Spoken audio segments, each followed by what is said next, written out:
Okay? So, let's do our daily reading, Cancer. Binago ko yung spread natin, my dear, ha? Baka nasanay ka dun sa partner-partner. This time, individual natin siyang babasahin. 8 cards in total kasi meron tayong reversal. Okay? Meron tayong reversal. So, individual natin siyang babasahin. Actually, bago ako mag-start mag-reading, pinag-isipan ko na mabuti kung 8 cards pa rin ba o medyo babawasan ko. Pero sige, 8 cards pa rin tayo. Okay? So, mabilisan na intro lamang po tayo. Hello, my dear. Welcome or welcome back sa ating YouTube channel. My name is RJ, your tarot card reader. At ang gagawin po natin ngayon is yung ating daily reading para po ito sa araw ng July 13, 2026. Titingnan po natin kung ano mga eksena, kaganapan at kung ano-ano pa na maaari mong makasalubong sa araw na ito. Pero before po tayo mag-proceed or mag-start ng ating reading, hayaan niyo po sana na kunin ko itong pagkakataon na ito na magpasalamat. Maraming salamat po sa ating mga abangers, sa mga walang sawang naghihintay at nag-aabang ng kanilang mga readings. Thank you very much. Gusto ko rin pong pasalamatan yung ating mga bagong subscribers. Hello my dear, welcome po sa ating channel. Okay? Nag-decide na ako mag-reversal. For a change naman, mag-reversal tayo. Okay? Tingnan natin. Naiwan yung card. Let me see, my dear. 8 cards in total. First card natin is the 4 of Wands. So, sa energy ng 4 of Wands, connected sa energy ng relationship, tahanan, okay? The Queen of Cups, parang may pinipilit na intindihin at unawain sa loob ng tahanan or sa loob ng relationship. Kasi yun ang trabaho ni Queen of Cups. Like, hinahabaan yung pasensya, like, emotion kasi si Queen eh. Like, emotion siya. So, it's like, pagtitimpe, nakukuha ko rin dito. Like, meron nagtitimpe, meron pinipilit na unawain. And sa Four of Wands, my dear ha, Four of Wands, family. And, tahanan kasi yan eh, the four corners. So, dun my dear, umiikot my dear yung energy. No? Pinipilit intindihin, pinipilit unawain. May nagpapakatatag dito, my dear, na pilit na maitayo, my dear, yung four corners ng relationship o yung four corners ng tahanan, my dear. May nagpapakatatag. And this is you, my dear Cancer. Okay? Next card natin is the energy of the Seven of Wands. Okay? Pinipilit ilaban, pinipilit i-push kung ano man ito. Like, possible na pinaglalaban yung relationship, pinaglalaban yung family. Okay, yun ang nakukuha ko dyan. Pero may tension na to, my dear, sa loob, ha? May tension na to inside. So, ang nakukuha ko na energy this time is like, mabigat siya eh. Mabigat siya, my dear. Kasi, kung sa pera to, kasi tahanan siya eh. Four corners siya. So, ibig sabihin, dapat tulungan. Dapat, lagi kong nami-mention yan, my dear. Lagi kong sinasabi sa lahat ng mga readings ko na napakahirap pag meron ng involved na ibang tao. Napakahirap talaga. As in like, super hirap talaga pag meron ng involved na ibang tao. Kagaya nito, pinaglalaban mo siya. Okay? Possible sa relationship. 'Di ba? Ayaw mo mag-give up sa relationship. Ayaw mo mag-give up sa family. You're trying your best, my dear, na makapag-provide. You're trying your best na maging stable lahat. 'Di ba? You're trying your best na maging masaya lahat, na maging okay lahat. Okay, next card tayo. We have here the energy of the Nine of Wands. Pagod ka na, oh. Pagod ka na, my dear. You are so tired. Okay? Probably, my dear, baka meron din mga issue lately. May mga issue sa loob ng relationship lately. Baka meron mga hindi pagkakaunawaan sa loob ng relationship or sa loob ng connection, sa loob ng pamilya. Kasi meron ka ditong the wounded soldier, the Nine of Wands. Nakukuha ko rin ngayong araw na to, my dear, na gusto mong magpahinga. No? Meron part mo na parang gusto mong magpahinga. meron din ako nakukuha dito na energy, my dear, na hindi mo rin alam kung paano ka mag-start. Di mo alam kung saan ka mag-start. Okay? Like, dahil dito, may mga napipending na energy. Mayroon mga kumakapit pa rin. May mga naniniwala pa rin na everything will be alright. Everything will be fine. We have here the energy of the Queen of Wands. Wala pa ako tayong reverse. Okay? Yung pagkakashuffle ko, ni-reverse ko, pero wala pang lumalabas na reverse. Puro upright pa rin. Okay? Sa energy ng Queen of Wands, yung kagustuhan, my dear. Si Queen of Wands kasi is full of hope, full of dreams, full of wishes, my dear. Okay? Punong-puno si Queen of Wands, my dear, ng pangarap. Okay? And kung makikita mo, umuulan ng wands sa table natin. So, ibig sabihin, ngayong araw na to, my dear, is ang dami mong gustong mangyari. Pero based sa energy ng Queen of Cups over here, parang may tensyon akong nakukuha. It's either like may gumugulo sa relationship. It's either like merong hindi nakikipag-cooperate. Parang pasan mo kasi lahat, my dear Cancer. Parang pasan mo lahat. And pinipilit mo na magpakatatag, pinipilit mo na maging okay, pinipilit mo na maging strong sa kabila ng lahat na nangyayaring ito. So, yun yung magiging energy nitong araw na ito, July 13, 2026. Next card natin is the 9 of Wands.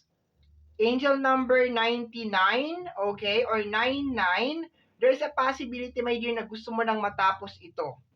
There's a possibility, my dear, na ayaw mo na ito. Okay? Ibig sabihin, like, ayaw mo na sa ganitong sitwasyon, ayaw mo na ng ganito.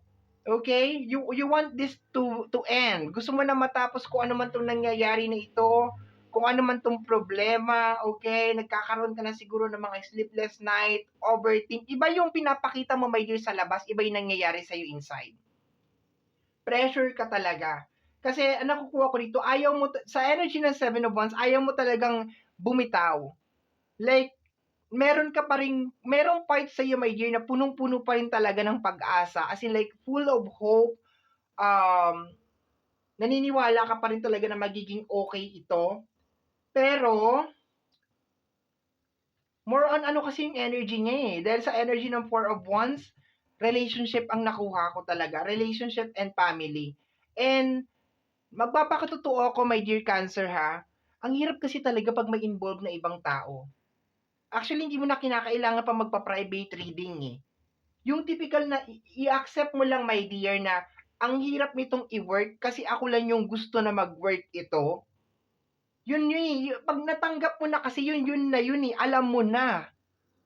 Gets mo na, my dear eh. Pero based kasi dito, my dear, may tao na involved. Kasi may 4 of Wands. It's either ayaw makinig sa'yo, kaya nagkakaroon ka ng 9 of Wands. It's either ayaw maniwala sa'yo, ayaw makipag-cooperate, nagtitimpi ka sa energy ng Queen of Cups. You have here the energy of the Lovers, naka-reverse. Diba? Hindi kayo magkaunawaan, hindi kayo magkaintindihan. Iba yung gusto niya, iba yung gusto mo. Salungat kayong dalawa. Kasi kung naka-upright to, my dear, nagkakaintindihan kayo, kaso hindi, naka-reverse siya. So, ibig sabihin, nagkakaroon kayo ng hindi pagkakaunawaan as of this moment. And hindi ko lang to kino-close lang, my dear, sa relationship kasi hindi naman kayo lahat in a relationship. Kung i-connect natin to sa family, which is yung family kung saan ka nang galing, yung pamilya mo talaga, possible na may mga tao na possible na blood-related mo pa or connected sa'yo na hinihila ka pababa, okay? Possible na may crab mentality na nangyayari. And sa energy ng 9 of Sword over here, hindi mo maintindihan bakit. This is not the first time, my dear, na nangyari ito. Kasi meron ng energy ng 9 of Wands. So, ibig sabihin, meron na tong history. No, meron na tong history. Possible na baka naging okay lang or hindi lang to yung first time na naramdaman mo tong energy na to. Okay? Next card natin is the energy of the 4 of Cups. Ayan, stuck pa rin. Okay? Siguro nagtatanong ka, bakit ganon? Diba? O, hindi siya nagbabago, hindi siya nag-change or something. So, possible din ngayong araw na to sa combination ng 9 of Wands at saka ng ating 4 of Cups. na merong mga issue sa loob ng relationship or sa loob ng pamilya, okay, na ma-brought out. Okay? Pero sa energy ng Queen of Cups, baka hindi ka magsalita eh. Baka hindi mo, alam mo yun, yung baka sinasarili mo lang kasi magkasama si Queen of Cups at saka si Nine of Swords. So, possible na sinasarili mo lang to, my dear. Possible na sinasarili mo lang kung ano man tong nangyayari na ito. Di ka magre-react or is either baka meron mga kasalanan na ginawa na noon na maulit-ulit ngayon. Ibig sabihin, ito yung typical na history repeat itself. Inulit na naman niya ulit. Yung parang gano'n, nagkukos siya ng tension sa'yo, my dear. Hindi to maganda tong reading na to, my dear, sa usapin ng love or ng relationship. Kasi definitely, ikaw gusto mo ipaglaban yung relationship, pero definitely merong isang tao dito, okay, meron akong nakukuha na energy ng isang tao dito na parang ayaw talaga makipag-cooperate or ayaw talagang magbago. Yun ang nakukuha ko dito, my dear Cancer. Okay? May mga issue na parang paulit-ulit niyang ginagawa. Bottom deck of the card is the energy of the Page of Pentacles. Di ka makapag-umpisa. Di mo alam kung saan ka mag-start. O, di ba? The Five of Wands. Kasi laging away ng away. Laging, alam mo yun, parang ang daming kontrabida, my dear. Ang daming kontrabida sa mga bagay na gusto mong mangyari. Ang pinakamalupit pa dito, my dear Cancer, is itong mga kontrabida na to, hindi to iba sa'yo. Ibig sabihin, hindi siya yung typical na parang nakilala mo lang kahapon. Possible na itong mga tao na to ay kapamilya mo kasi meron tayong energy ng Four of Wands or karelasyon mo. Kung tinuturing mo ang kaibigan mo na parang kapamilya, eh possible na mag-resonate siya dito, di ba? Ang mga katrabaho mo, kung tinuturing mo na kapamilya, eh possible na mag-resonate dito, my dear. Pero hindi sila iba.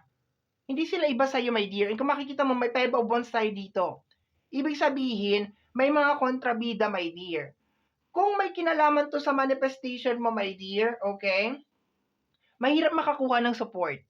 Okay? Pero I love yung energy na naniniwala ka at nagpapakatatag ka na darating yung araw magiging okay din yung area ng iyong money and career.